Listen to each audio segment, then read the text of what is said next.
Hello, my name is Russell Manning. My family and I farm and ranch about 35 miles southeast of San Antonio. I also serve as president of the Texas Farm Bureau.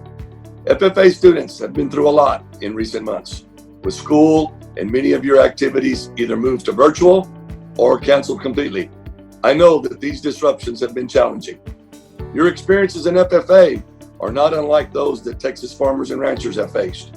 Market disruptions for our crop and livestock products have been very challenging for our members. The struggles have been real, but all we can do is to continue to move forward.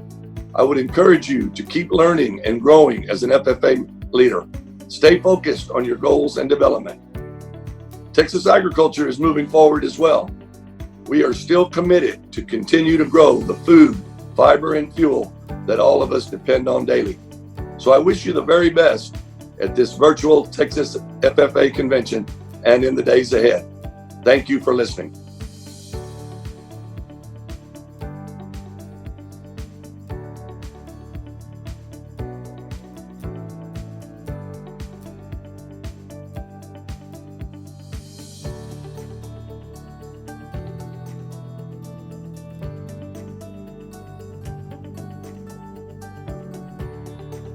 Hello, Texas FFA members and ag science teachers. We are back with another webinar during the Growing Our Future Leadership series.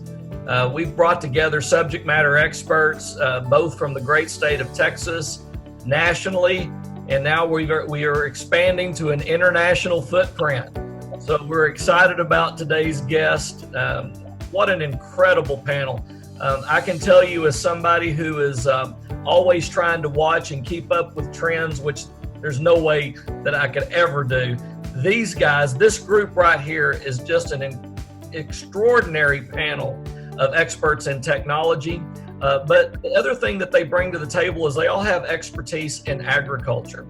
And so it is an honor to have our special guest join us today. I always tell people, and they've heard this several times throughout the series, I always tell people, if you want to be the best, train with the best. If you want to be the best at something, go find the best and train with them. And I would tell you that the Texas FFA is honored today to have some of the best in technology sitting right here and about to share their expertise. So with that, I'm going to start and let each of you go around and introduce yourself. Tell us a little bit about your background and what you do now. And with that, Dr. Justin Ransom with Tyson. Justin, tell us a little bit about you. Thank you, Aaron, and it's a pleasure to be part of the conversation today. I grew up in North Texas in Wichita Falls, was a Red Raider in undergrad in ag communications, and ultimately got a PhD in animal science. And so that's really been the background of my career, is meat quality and food safety. And then a number of years ago, I had the opportunity to lead a food transparency campaign for one of the most noted brands in the world, McDonald's. And through that opportunity, I really began to understand how people don't know much about sustainability or where food comes from, and the need to help shape and move supply chains towards transparency. And so that's one of the things I'm leading at Tyson Foods, as I lead the enterprise strategy for sustainability as part of our growth and deliver strategy. And so as we work through this at Tyson, it's really how do we get a better understanding of our supply chain to share where our food comes from and everything that goes into bringing it to market. Excellent. Robert Henson with Workday. Hey, thanks, Aaron, so much. I appreciate it. I am honored to even be on this panel. I'm not sure why I'm one of the four, but I'm delighted to do so. So, well, my name's Robert Henson. I was a state officer in 2005, 2006, and I would say that I had a traditional ag background, but certainly a non-traditional career, which is probably why you asked me to be on the panel. And so I work for a company called Workday. Workday is a software as a service provider that I think a few of these folks may know about on the panel. And we provide HCM, HR, and financial solutions for some of the largest and most notable companies in the world. And I'm in that particular space, and I talk with these companies on a day-to-day basis, and so tend to have a fairly good beat on what technology is doing and what's trending at the particular time. Before that, I spent some time in an international role. I was flying back and forth from U.S. to China, doing some real estate stuff in the data center front, and talking to some of the largest companies over in Asia Pac and China doing the same thing. And so now I sort of use that platform, if you will, to sort of talk to ag teachers and FFA students that you never know who's going to be in your class. It may be a non-traditional person that is just all eyes and ears. It could be a guy like me that showed steers and heifers, but am now on a jet plane, half the time. So honored to be here, and always excited to talk about technology. That's great. Appreciate you joining us, Robert. And you do have a lot to share, both in terms of your FFA experience and the role that you play at Workday. So thank you. Our next guest, I got to tell you, as the development officer for the Texas FFA Foundation for 20 years, my board of directors, they do expect me to raise money, but I can also tell you that they want us to attract and raise the right friends. And the first time that I heard this next man speak, I said, I would love to have him join us on the Texas FFA Foundation Board of Directors. And that was no easy task to go after, but we got him. And so Brian Bolton serves on the Texas FFA Foundation Board. And when you understand and you look at the Board of Directors of the Texas FFA Foundation and you look at our strategies and our missions, you understand why the people that serve on our board. Because by doing so, we're better able to serve our members and our teachers. With that, it's an honor to have Brian Bolton, the CEO of Antelliq, join us. Brian, tell us a little bit about you, where you're at, and where all you've been. So, Aaron, first I want to let you know that it's actually an honor and humbling to be on the board of the Texas FFA Foundation. You should never switch it the other way around. I'm just a guy there like everybody else, so please. Obviously, originally English. I managed dairies in the UK for the first 10 years of my career, which now seems like 1,000 years ago. Got into international import and export, brought me to North America in the late 80s, although it took me another 10 years in the artificial insemination and cattle genetics industry globally to bring me finally to the United States in 2000. So I've been here for 20 years, much of that in Texas. My youngest daughter, she's a Texan, and that's my qualification, along with a good old decade or so in Texas. Antelliq is the animal health intelligence division of Merck.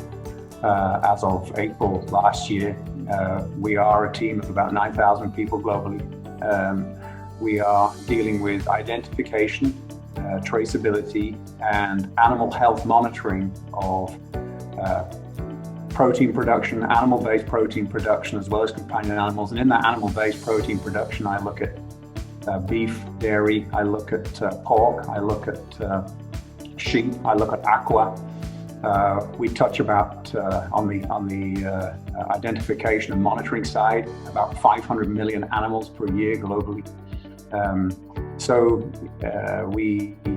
I consider myself extraordinarily fortunate to be seeing what's occurring with trends all over the world, trying to find solutions for producers, for processors, and taking the value that we are down here to the retailer level, to look at what consumers want, to listen to people like Justin, to apply the technologies.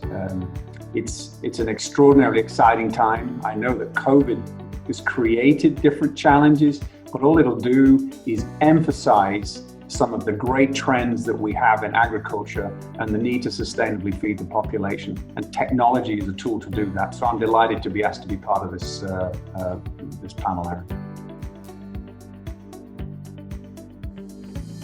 That's great. Brian, thanks so much for joining us. And so let's just jump right into the topics. So, I do some work with the International Association of Fairs and Expos, where I get to travel to other states and talk about what's going on with fairs and expos, which is all about 4-H FFA, ag science teachers and extension agents. And one of the things that we like to talk about, I call it AI cubed.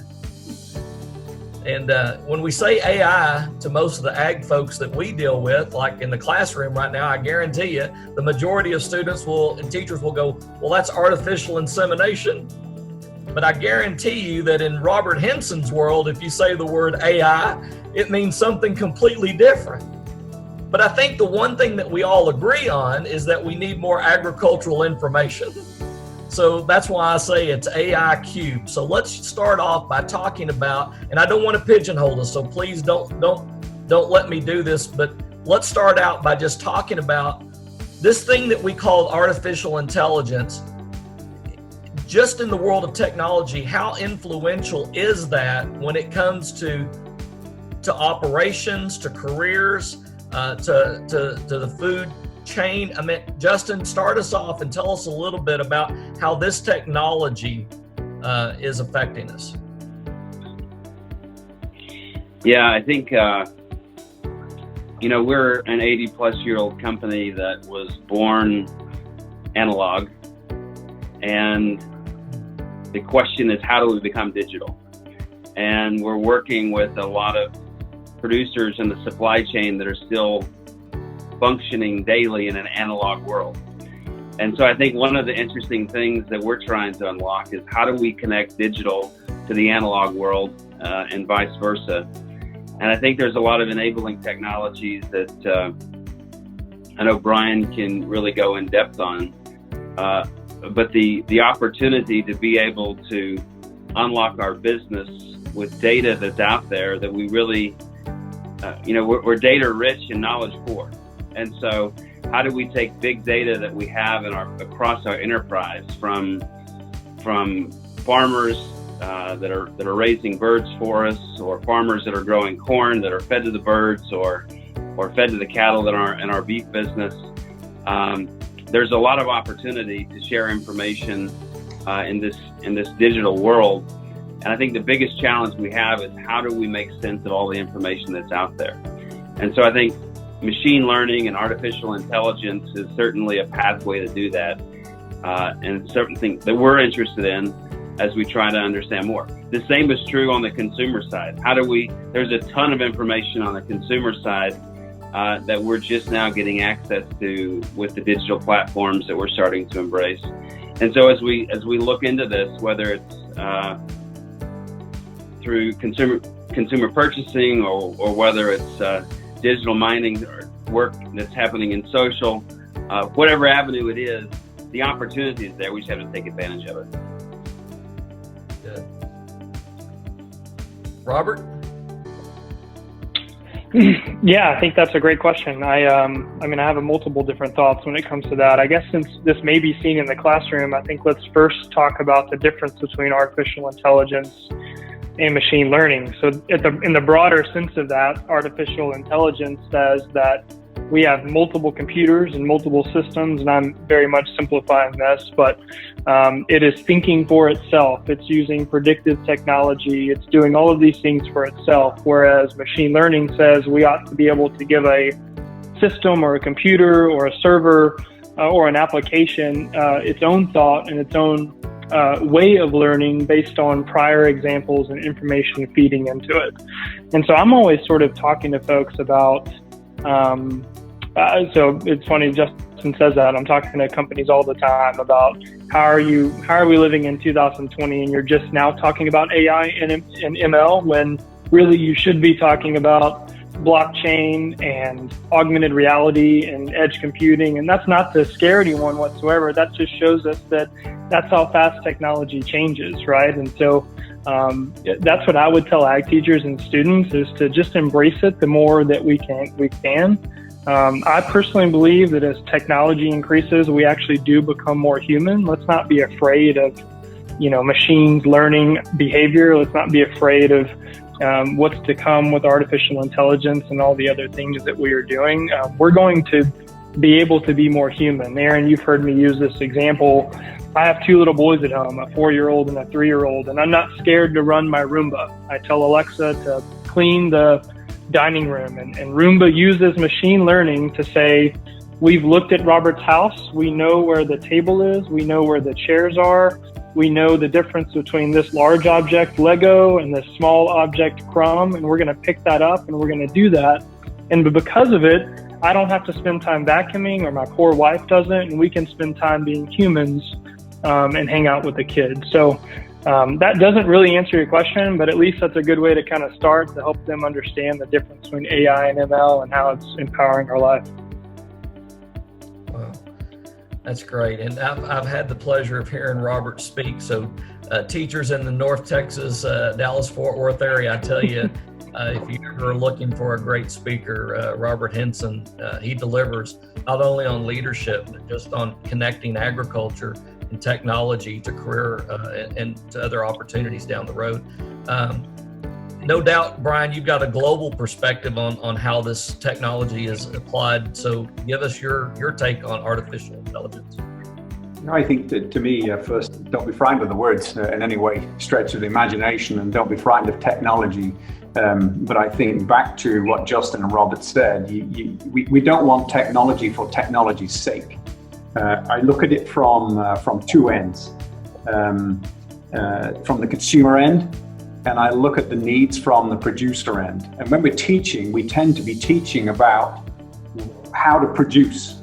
But I think when you're teaching how to produce, you also need to think about the things that Justin brought out, about what consumers are thinking. Because as a producer, I want you to use the information that you're getting to be able to provide answers to the consumer at the same time. So I think about this piece of what the consumer is looking for and feed it back into my production cycle and how I'm going to use intelligence to help me get there. And so if I think of it from a consumer standpoint, particularly emphasized now in COVID, I want to be safe. I want to feel good about what's on my plate. I want to make sure that what you're feeding me is not going to kill me. It's not going to kill my kids. And this piece is really important. Number one, I want to feel good about what's on my plate, and safety is a big one. Then I'm really interested in taste and actually, is it good for me? And finally, down the list, and this changes depending on the day and where my paycheck is it needs to be affordable. And within this, I think about also the welfare and the planet, and my trash in the planet at the same time. And this, particularly with the generation that you as the FFA are very conscious of. When I talk to my kids and I look at the generational difference, I'm afraid we boomers, as it were, are a little bit slow to the party in understanding this, but it's our job to react to that. So with that in mind of this is, if I'm not in a position to aid my producers to answer those questions, we're going to lose our social license to actually produce food, and that creates a bigger challenge. So I then look at the very simplistic method as a producer and say, okay, what's the first thing I want to do? Well, I better stay in business. So profitability is my number one piece of sustainability. There's no sustainability without profitability. It's a piece. So I need to be efficient. So my production efficiency means with all the other constraints, I need to produce more with less. That doesn't just mean less food, less water. It also means less labor. And back to this point that Robert's making, I want to use less of my time. I actually I love my way of life. I love farming, but you know what? I also want to be able to go to the movies. I want to be able to go to the store. I'd like to take a day off. So the application of predictive technologies on animal or around the whole farm, around the whole region, are tools that today are answering these questions. And the use of artificial intelligence and machine learning are tools that are giving us predictive tools that today tell us this cow is coming in heat. This cow is getting sick. This cow and this group have heat stress. This group have run out of grass. This ration is too hot. And converting that simple information into a to-do, do this, actionable information that allows you to do this. And at the end of a day, a week, a month, a year, gives you a report card and is able to say, you know what, you treated those cows with respect. And what's more, because you use less food, you reduced your carbon footprint, and so on and so forth. You're able to show you produced happy cows and you did things in a good way. And this combination, we couldn't do this before. And it's a way now of tapping into the data lake that Justin's talked about and converting it into actionable information, usable at producer level, but has value to Justin's customers as well.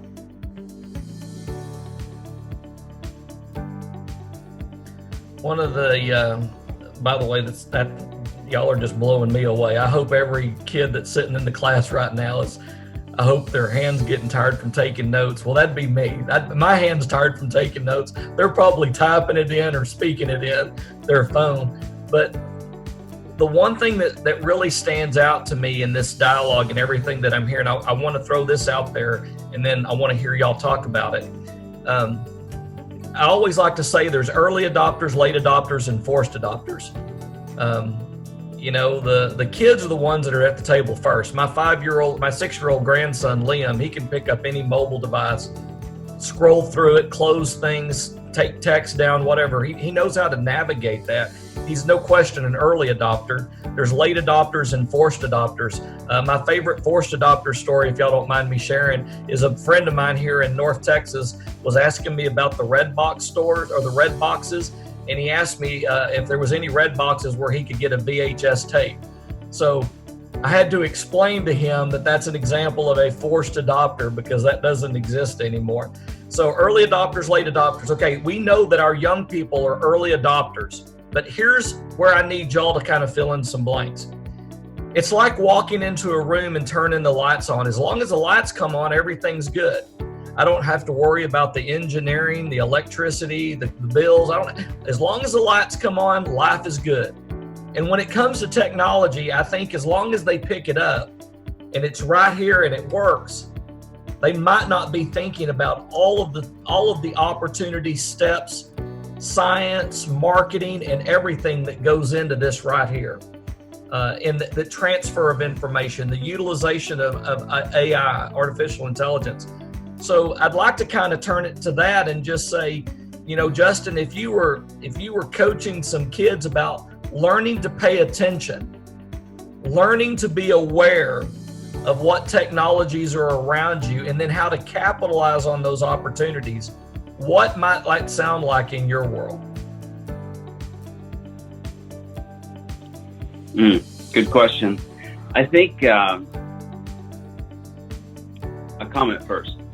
I think the lack of transparency traditionally of where food comes from, of where our energy comes from, of where our clothes come from, has led to this place where people set expectations, but they don't even know what they're asking for, right? Because there's been no transparency. They don't know what's gone into bringing an item to market. And so therefore they make assumptions or they take information that they've heard one-off, sometimes not factual, and begin to relay those opinions onto what they think the supply chain should look like. And so I think as we look at this, as we look at trying to have relevance, I think that's the opportunity that we have as we talk about agriculture and agriculture education as relevance. Everyone wants food on their table, and now a lot of people want to tell you how to bring food to the table.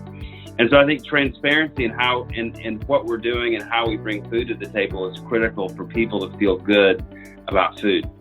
Post-COVID, people care more about safety and health than they've cared in a decade. That's the number one thing. The trendy things are not near as important as them feeling good about the safety and quality of what we're providing.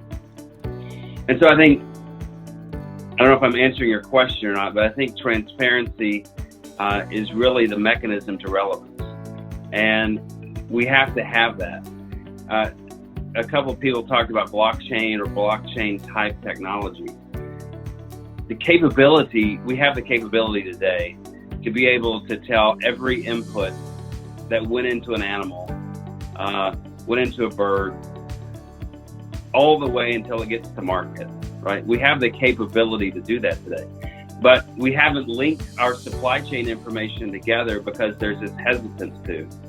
And so I think ag teachers and students, if they can understand the need to connect the dots in our supply chain and that we all have a role to play, I think it's going to be important that we can work together as an industry to be able to connect the dots and close the gaps so that consumers feel good about the food that we're bringing to the table. So I don't know if I answered your question or not, but I think it's there's a lot out there that we have to do in order to get to where we need to go.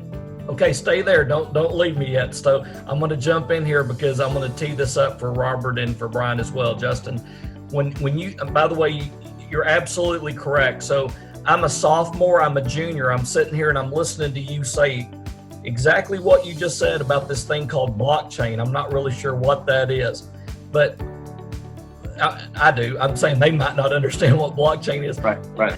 Where I'm going is, if I'm that student and you have now perked my interest on ag technology, where do I go to look and learn more about that? You go to Robert and Brian.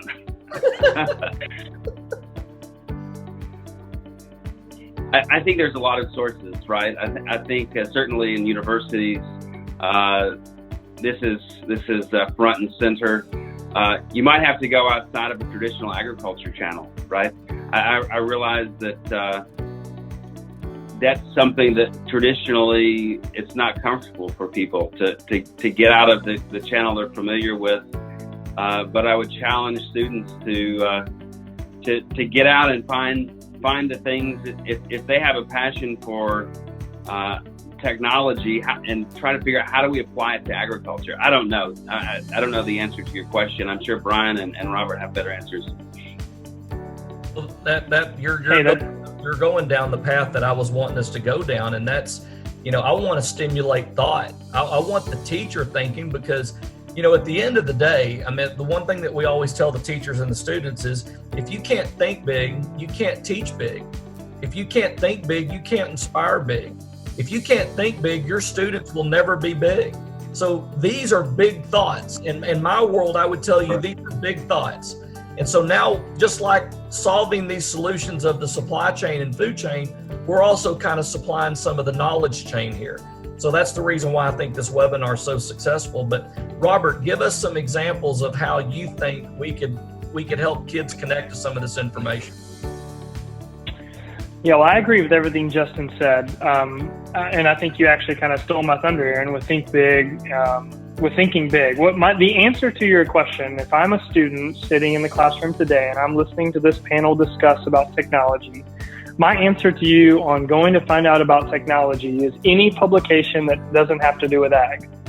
And the reason I say that is because you're getting plenty of ag education at school, in your FFA chapter, around. Most likely you're in a small community. If you are in a big school, it's still a smaller community, if you will, of ag-related type students. Most likely you came from some type of agricultural background, and if you didn't, it wasn't ag at all, but it was somewhere around that particular realm. And so what I would tell you is get out your phone, download the app Flipboard, go through all your likes and dislikes, follow anything technology you can relate to. It's an easy app to flip and change. Garner information from both sides, and I don't mean political, I just mean both sides. There's for and against blockchain, there's for and against AI, there's for and against ML, there's for and against edge computing. There's people that say augmented reality is the way that we're going to taste food in 2045, and there's some that say, what the heck is that? And so get that information in, and I think just knowing that what you are interested in today is most likely what you're not going to be working on when you're in college and when you graduate. Technology today is all about being predictive, being personable, and being persistent. It's predicting things. It's trying to make things personable to you, to aid in your particular life and to humanize you.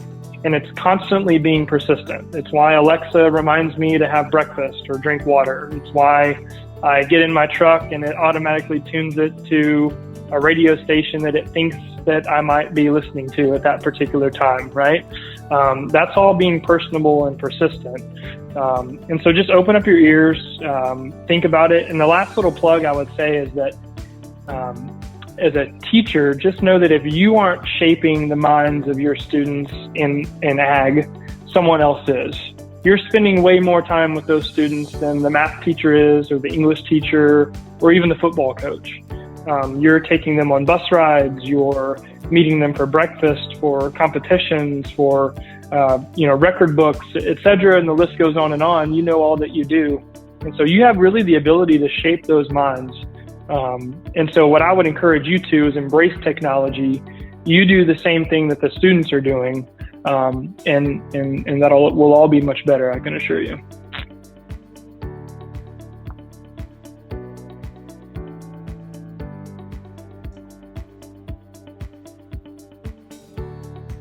I think you are muted, Aaron. My mouse got stuck there. Sorry about that. There you go. Technology. Brian, what's your take on that? Quite large, because it's a challenge I face personally on a daily basis. And my first piece of advice to everybody is remain curious. Never lose your sense of curiosity, ever. I think everybody in ag has an advantage, and that is that they actually feel ag. So you understand that nature, and it's why we tend to focus too much on the production side of things, is because that's what we do when we're warm and we're comfy with it. So it's really incumbent on you to step back and get out of your comfort zone and think about, all right, so what else is going on around me? And how do I use it? And I'm gonna actually take you on, just briefly, on my own story in this as an example. And I can go back to 2011, and I acquired a company that had a temperature sensing microchip as part of its tool. And I sat there and thought, what can I do with this temperature sensing microchip? And this was the same period where I was working with some of Justin's friends and others around the world on how we were setting up the Global Roundtable for Sustainable Beef. I was interested in this topic. And I sat down with one of my vets and I said, supposing we put this temperature sensing microchip, put it in a bolus and threw it into the belly of a cow, what could we learn? And we did it, and lo and behold, we could see a temperature change in a cow. Well, that's good. So now what do you do with it? And eventually this took us on a journey of how do we now get into predictive animal health and the tools to do it, and led us to acquiring other companies and technologies. But we had the advantage, we understood ag. But we then went out and saw what other technologies were around that applied. I personally got on an aeroplane for a year and went all around looking at startups in multiple different countries. But that's the kind of thing that you as students and as teachers need to do. You need to be curious, and you need to make your own decisions based on your gut feel of your industry of what's real, what's going to apply, and what's not going to apply. And you need to take risks and play with it. Because very often, incidentally, the story about the temperature sensing microchip, the moment that cow went and took a drink, you know what happened to the bolus? Bolus temperature just plummeted like a brick. It's about as much use as a chocolate teapot. So this is an example of you taking risks with technologies. And today we have technology that has multiple traits occurring every second that we can analyze through algorithms. So I take on animal data, I take on-farm data, and I take regional data. So I'm collecting information at 3 different points to give you a simple decision that says, breed that cow. And this, when you're now looking at all the other intelligence around you, or all the other kinds of technology around you, you know about production. That's what you're learning and feeling. Listen to the trends in the world, go out and be curious, and challenge it. Challenge that technology and challenge yourself. Don't stop. Well, guys, I don't want to stop, but we do need to go ahead and start wrapping up. If Robert, if you and Justin will unmute yourself, we're going to go around one more round robin here. Brian, on the lead bus, you and Justin both, because you're both foundation board members, and we appreciate your support and your willingness to share your leadership insights. But on the lead trip, when we put all the teachers on the bus, they all get a leadership manual. And the first page in that manual is the word question. And I always ask the teachers, what is the root word of the word question? And the root word is quest, to go on an adventure. And so we're always trying to tell students and teachers, ask questions, go on an adventure, learn all that you can, because the more you learn, the more you're able to share with others. And so that's the reason the webinar, I think, is just such a value to our students and our teachers. There's so much more we could talk about in the world of technology, but we'll conclude with one more round robin. Your words of encouragement to FFA members and teachers, and share with them kind of your parting thoughts. Justin?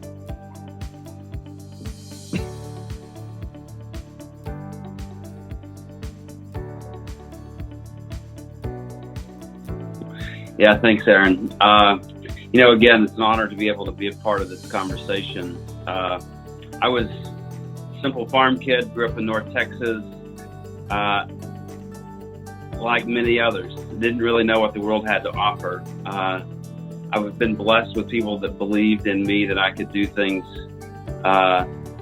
bigger than what I realized I could. And I think the courage to Brian's comment a minute ago, the courage to get out of your comfort zone, and you might have to get out of Texas. Sometimes your comfort zone is big as the state of Texas. But get out of your comfort zone and go find the things that you have a passion for. And whether it's technology, whether it's production agriculture, whether it's supply chain, it could be a million different things. The reality is you can always find a way to bring that kind of learning back to agriculture if that's what your passion is. I never dreamed that I would be leading sustainability strategy at the largest food company in the world. That was never a part of my plan. My plan was, originally when I went to grad school, I was going to be a professor. But BSE hit, and I had an opportunity to go work for the government, supporting U.S. trade teams. And I realized it just opened my eyes to what the world had to offer. And I constantly find myself outside of my comfort zone. And that, lo and behold, I work hard and I can be successful. So I think having the courage to really get out there and think differently, surround yourself with people that think bigger and think smarter and farther than you do, and you'll be successful. But it's really about how far out can you get, because there's a lot of opportunity out there outside of whether it's the hometown or school that you grew up in. Excellent. We're proud of you, by the way, too. You've done good. Thank you. Robert?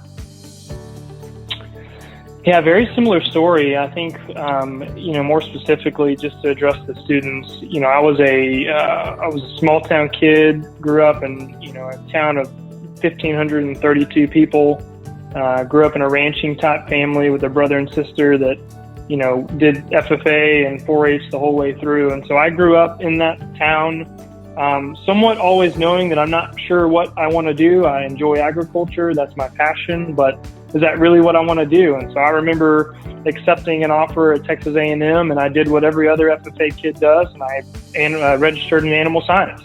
And I was going to do animal science and figure it out. And then I got to my first freshman science class and said, oh my gosh, this is way over my head. I'm certainly not Justin or Brian here. And so let's go to business, because that's what everyone else does, right? And so I sat there in my first ag business class, and it was there that it started kind of shaping my thoughts of, hey, my passion is agriculture. I don't know that I'm supposed to be in agriculture. That doesn't mean that I don't like it. That doesn't mean anything. That just means that my testimony is a bit different. And it was about that time I listened to Mark Cuban. Mark Cuban wrote a book that talks about how you should do something that you're really good at and not necessarily what you're passionate about. He was horrible at basketball. He was great at technology and software. And so he built a software company, sold it for billions so he could buy the Dallas Mavericks and do his passion. And that's how I've always kind of felt like I was in my particular career now, in technology world, doing multiple things, that I can be an advocate for agriculture because that's certainly still my passion. What I would tell you is this, is we can do a lot of things with technology. We can put a temperature microchip in a bolus and inject it in the middle of a cow's stomach, and we can gain a lot of information from it. But we can't outsource what Brian did, and that's the human nature of thinking about how to do that and thinking about how to connect all those parts. And my friends, that's what FFA teaches you. So if I can tell you anything, what you're doing now and what you're learning now, and I always say it, you're learning to be versatile. You know how to feed animals, you know how to keep up with records, you know how to compete, you know how to do all these other many different things. You're just becoming versatile. And my encouragement is for you to go out and do as many things as possible to figure out what you don't like so that you can shortly thereafter figure out what you do. And I'm always here to help in any capacity at all. Thanks, Aaron, again for having us. Thank you. Brian, parting words. Well, I'm inspired by Robert and Justin, and my words to the students will be to listen to those two guys because they said it all. We share, I think, something between us. That is, we were all brought up in small towns, and our lives took us to places we didn't expect. At Ag College, I learned the joy of learning, and my lecturers, my ag teachers, gave me the freedom and the inspiration to learn. And that learning, that joy of learning and that curiosity has never, ever left me, wherever it is. And I'm grateful to ag teachers. I'm grateful to this next generation of students who are going to be looking after me in my old age. So get out there, do the best that you can, do a great job on behalf of all of us because we need you. Thank you. In a second here, I'm going to put us back there on gallery view. Hey, thank you all. Texas FFA members, if you're watching, and teachers, people ask me all the time, they say, you know, why do you love your job so much? Here it is right here. This is why I love my job. Because number one, right now, I know that we're communicating with some of Texas' most valuable and renewable assets, which is young people. But we also get to work with some extraordinary minds who think big, and they want you to be big. And so it is an honor to have this panel join us today. Brian, Robert, Justin, thank you so much. Thank you for being great FFA examples. Thank you for being great examples of agriculture, but also for what you do in the world of technology. You know, I know that my grandson's going to be in good hands because I guarantee you somebody that y'all just inspired is going to be, they're going to be his mentor one day. It's going to be his teacher one day. And I can't thank you enough for y'all taking some time to share with the Texas FFA members. So with that, we'll all wave to each other, and then if y'all will stay on, we'll do a debrief real quick. So, thank you. Thank you all.